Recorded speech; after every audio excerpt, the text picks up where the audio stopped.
Hello fiber friends, and today we will be learning the Tunisian crochet seed stitch. And much like any fiber arts, or most fiber arts, we will be starting with a slip knot where you will flip your yarn over itself to create a little X right there. And in this loop that you've just created, you will take your two fingers, put it behind and through that loop, grab onto your working yarn and pull that through, and that is your slip knot. Today I'm going to be using a 10mm Tunisian crochet hook, and this is just so that these stitches are easier to see. Please use a hook that is appropriate for your yarn and appropriate for the stitches that you will be making. So this, and then you will pull your working yarn that is connected to your big skein to tighten that up. Now this stitch is worked in multiples of 2, so no matter how many stitches you make, always make sure that it's an even number so that you can have that repeating pattern done evenly throughout instead of it coming out all wonky. So we will start today by making 10 stitches, so we will start with making 10 chains. And to do that, we are going to take our working yarn connected to the skein of yarn, grab that little yarn with the crook of your hook and pull it through that loop. And that will be your first chain. I'll show that again.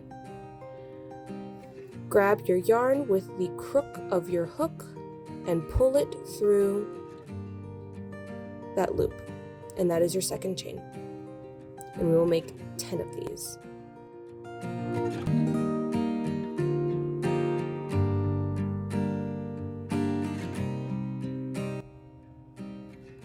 And that is our 10 chains.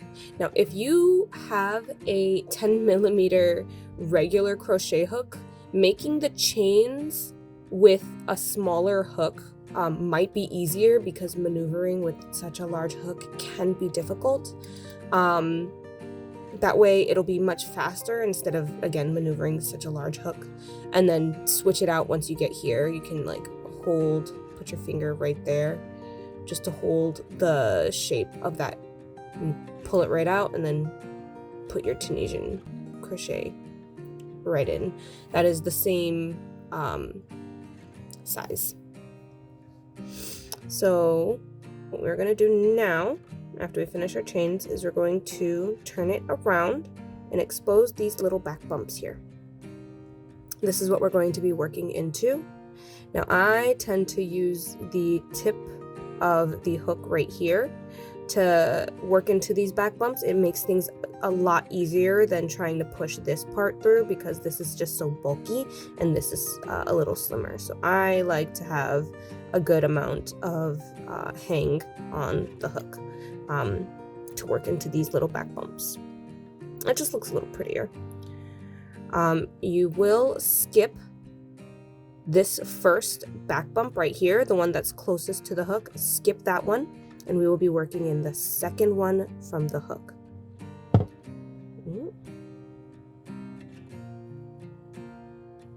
Right there, push it through, and then yarn over so that it catches your working yarn in that crook of your hook so you can pull it through that bump. I will show that again in the next bump right here. Put the tip of your hook through, push it through, yarn over your hook, grab it with that little crook, and then pull it through that back bump. And we're going to go all the way down to the last bump here.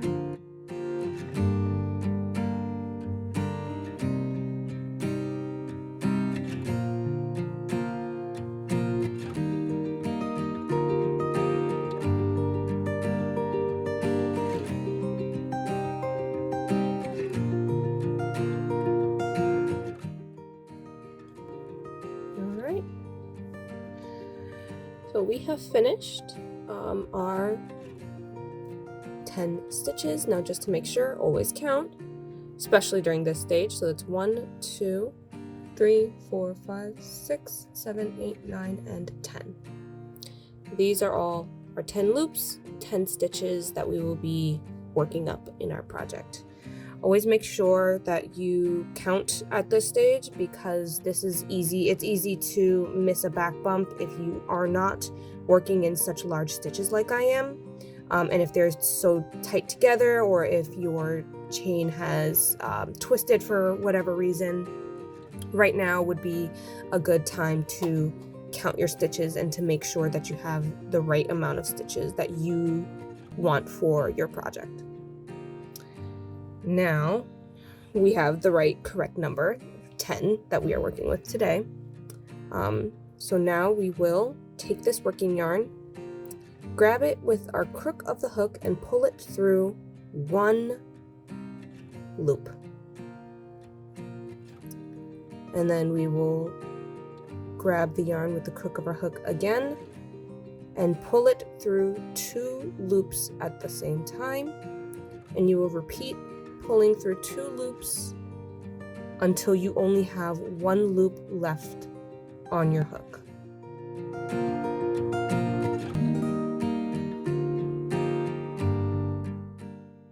Most Tunisian crochet will start off this way, just like this. So if you feel like you want to do a project and you know this, you already have the base for a good majority of the stitches for Tunisian crochet. Now, this is going to be worked in multiples of Tunisian knit stitch and Tunisian purl stitch. I will leave a link in the description for those 2 stitches specifically if you want to see a full worked pattern with just those stitches. We do have videos up about that. Now, for this stitch, the seed stitch, we will, just like most Tunisian crochet, we will be skipping this first loop right here, because our first loop that's on our hook counts as our first stitch. So this first loop, first stitch, this loop, our first stitch. So we will skip this one and focus on the next loop that's right next to it, this right here. Now we will start with a Tunisian knit stitch, where once you find this loop, you will insert your hook in the middle of that stitch all the way to the back of your work, yarn over to catch it with the crook of your hook, and pull it through that loop.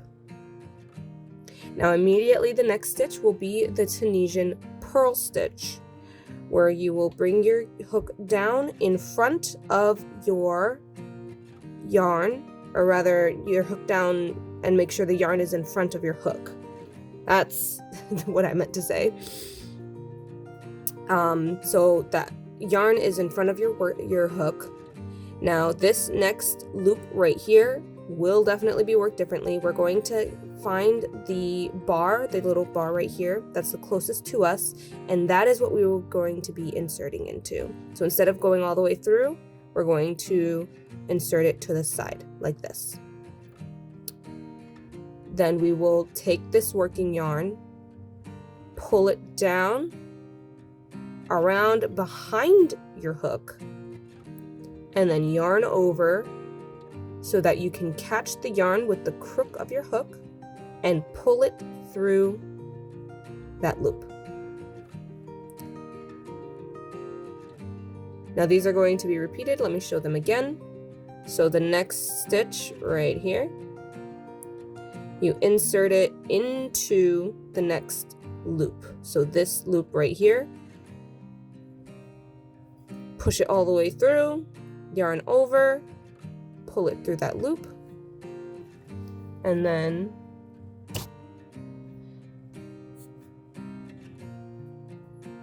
this one, you bring your hook behind your working yarn, insert it into the front bar of the next loop, right there, go down and around, and yarn over, and pull through that loop.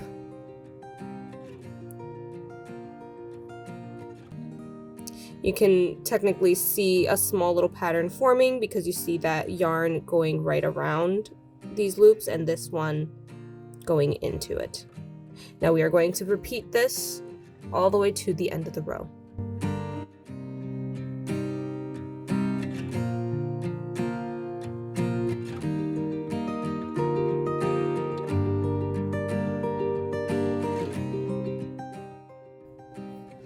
So our last stitch right here, it's gonna always look funky. It always looks a little funky, but if you look really closely, it is going to look similar to those loops that we have been working into. See this right here forms a loop with an extra bar on the outside. So you can see that loop right there, and then 2 bars on the outside. You're going to work into that stitch, that loop right there, and you want those 2 bars on the outside of your work. So you push it all the way through, you yarn over, and you pull that through. And that is how you will work your last stitch for every row. This is this row. Now what you're going to do is you are going to grab the yarn with the crook of your hook and pull through 1 loop. Grab it again with the crook of your hook and pull it through 2 loops at a time. And pull through 2 loops all the way until you only have 1 loop left on your hook.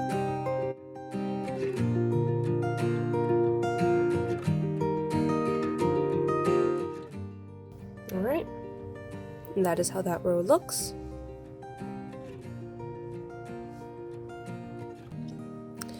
Now I'm going to show you again the next row. It's going to be similar, but instead of starting with the knit stitch that we started in the last row, we're going to start with the purl stitch. So we are alternating. Because the knit stitch was done before, this row we are going to do the purl. So we're going to bring our yarn, we're going to skip this first. Hey baby, you whining? So we're going to bring our hook into behind our working yarn right here. So this first stitch we're going to skip because our first loop counts as our first stitch. And we're going to start with the Tunisian purl stitch, where you bring your hook behind your yarn. That next loop right there in the bar that's closest to you, you will insert your hook into that bar, bring your yarn down, bring it around, yarn over, and then pull that yarn through the crook of your hook through that loop. Now this next stitch you can obviously see was the purl stitch because of this bar that's running through it. We are going to be working a Tunisian knit stitch into this, where you make sure your yarn is in the back and not in the front. In that loop, insert it through that loop, yarn over, and then pull it through that loop. We're alternating the stitches. So if the stitch before was a knit stitch, you will be doing a purl stitch where you bring your hook in the back, insert through that front bar, bring your yarn around and around until you can pull it through that loop. And now you see this stitch was a purl stitch. We will now be working a Tunisian knit stitch into this.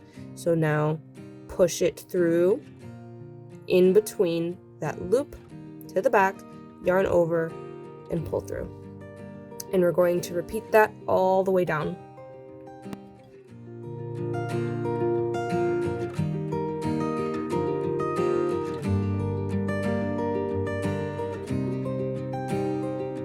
So we're now at our last stitch. I kind and it knocked my camera a little bit. We're now at our last stitch, and again, it always looks a little funky because of that extra bar that comes on the outside edge, but you always see a loop that forms plus that extra bar. Those 2 extra bars will always be on the outside, and you're going to push your hook through that, yarn over, if I can grab my working yarn. There we go. Pull it through those 2, and that is your last stitch. And it's going to be similar. You're going to pull through 1 and then pull through 2 loops all the way down to the end. Now I'm going to work a bit more of this stitch off camera just to show you how this pattern will look fully.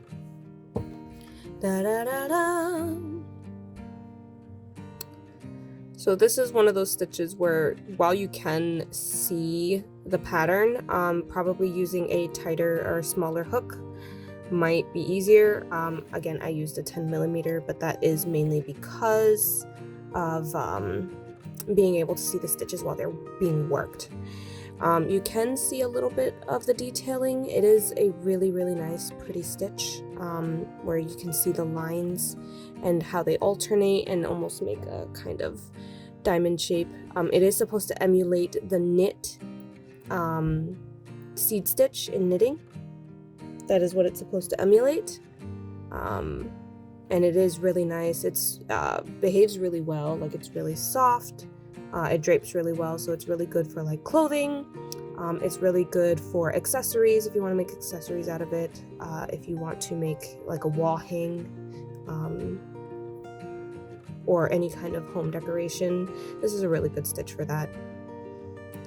I do hope that this was helpful for anyone, and happy crafting!